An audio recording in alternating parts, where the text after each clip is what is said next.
a breakaway company, you fundamentally have to do something that hasn't been done. You have to make something that doesn't exist. And in order to do that, you can't start with what do we have and what are we going to do with it. You have to say, how should the world be? And then you work backwards. Then you work backwards to your product and your technology. So I think it's really important for companies that are trying to break out to flip that equation and to start first with purpose and then with profit.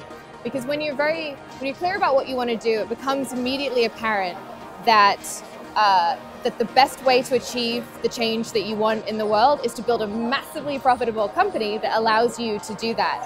And so we've seen that be a huge advantage in attracting talent, working with customers, and I think that it's important to get the order right.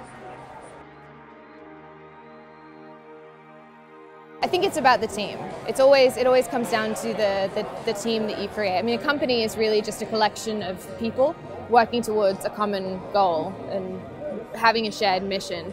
And so I think that as CEO, the biggest role is to find and craft that team where there's the talent and the passion and then also the alignment. And so that's probably the most important characteristic. It reminds me, my father used to take me to air shows, and I remember loving the Blue Angels and the Red Arrows. And the reason was they all had to be these phenomenal aviators, but they had to have really good cohesion as a team to be able to navigate and maneuver as one unit. And so I think that if you want to be a breakaway CEO, you've got to kind of step out of the picture and think, what's the team that can do anything and go anywhere? The best advice I ever got is about being a CEO is also the best advice I ever got about life, which is to remember that you will be dead soon. We don't know how much time we have here at any given point, but we know it's limited.